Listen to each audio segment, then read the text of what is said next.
हरिः ॐ आनो भद्राः क्रतवो जन्तु विश्वतो दवदासो अपरीतास उद्भिदः देवानो जोथा सदमृद्वृद्धे असन्नप्रायुवो रक्षितारो दिवे दिवे देवानां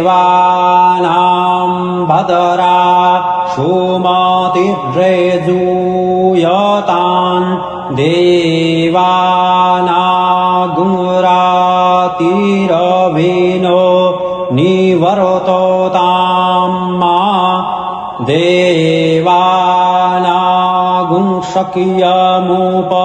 देवानागुंशक्यमुपसेधिमा वयं देवान आयुः प्रतिरन्तु जीवसे तान् पूर्वया निविदाहुमहे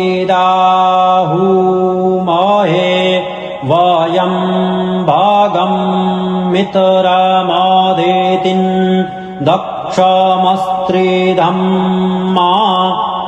अर्जमाणं वरुणगुं सोममस्वेना सरस्वतीनाः शुभगा मयस्करत तन्नो वातो मयो भुवातु भेखजन् तन्माता प्रेथवे तत्पिताद्योः तद्ग्रावाणः सोमसुतो मयो भुवस्तदस्विना शृणुतन् धिष्ण्याजुवम्मा तमीशानं जगतस्थस्थुखसपतिं धियं जिन्वमवसे भूमहे वयं पूकानो जोथा वेदशामा सद्वृद्धे रक्षिता पायुरदवदाः स्वस्तये स्वस्ति न इन्द्रो वृधश्चर्वाः स्वस्ति नः पूषा विश्ववेदाः स्वस्ति नष्टार्क्ष्यो अरिष्टनेमिः स्वस्ति नो बृहस्पतिर्दधातु प्रेखदस्वा मारुतः कृष्णिमातरः शुभञ्जावानो विदोथे कुजगमयः अगनिर्जिह्वा मानवः सूरचक्षसो विश्वेनो देवा अवसा गमन्निह भद्रन् कर्णेभिः शृणुयाम देवा भद्रन् पश्येमाक्षभिर्जतुराः स्थिरैरङ्गैस्तुष्टुवा गुंसस्तनूभिर्व्यसेमहि देवहि तञ्जोदायुः सतमिन्नु शरदो अन्तिदेवा जतरानुश्चकरा जरसंतानूनाम्मा पुत्रासो जतुरपितरो भवन्ति मानो मध्यारीरिखोता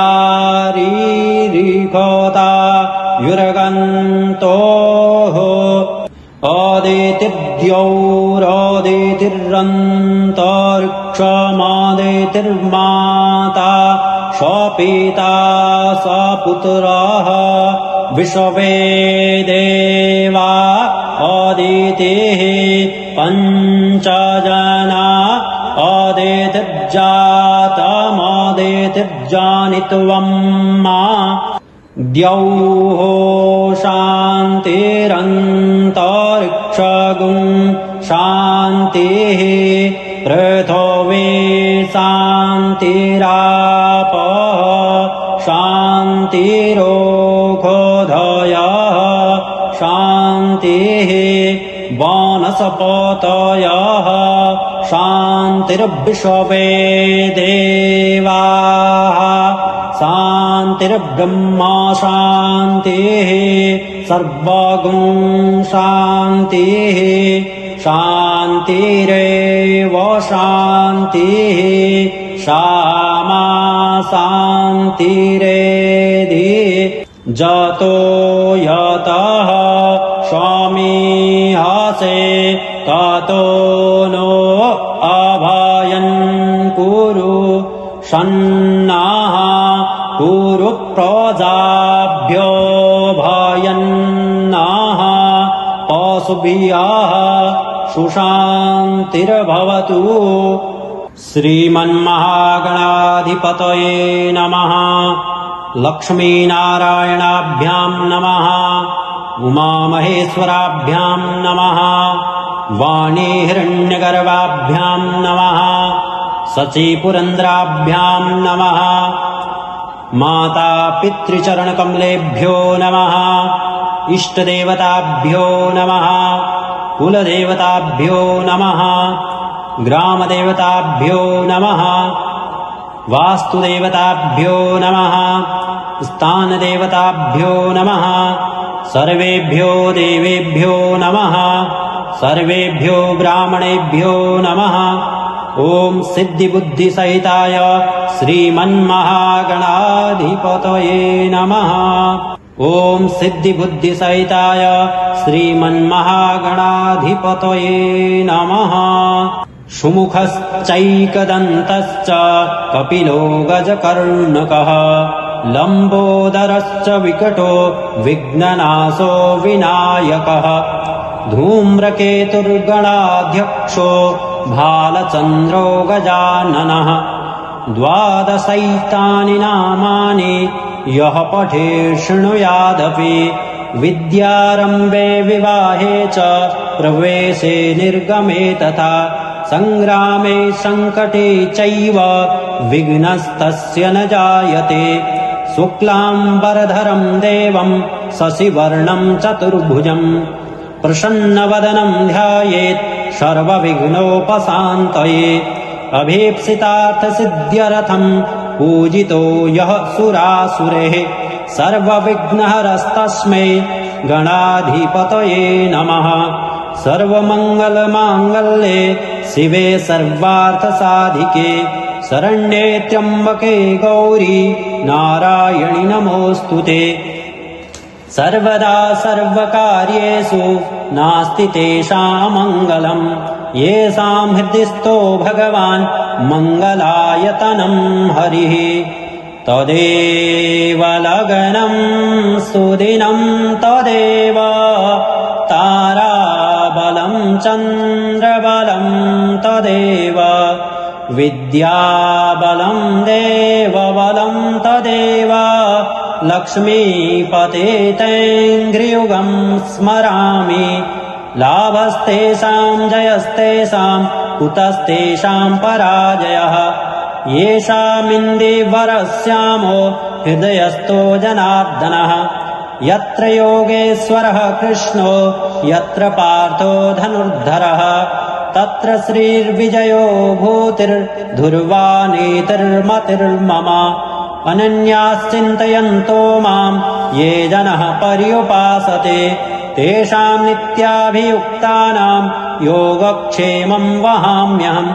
स्मृतेः सकलकल्याणं भाजनं यत्र जायते पुरुषं तमजं नित्यं व्रजामि शरणं हरिम् सर्वेष्वारम्भकार्येषु त्रियस्त्रिभुवनेश्वरः देवादिशन्तु नः सिद्धिं ब्रह्मेशान जनार्दनः विश्वेशवं माधवं दुण्डिं दण्डपाणिं च भैरवम् वन्दे काशीं गुहां गङ्गां भवानी मणिकर्णिकाम् वक्रतुण्डमहाकाय कोटिसूर्यसमप्रभा निर्विघ्नं कुरु मे देव सर्वकार्येषु सर्वदा।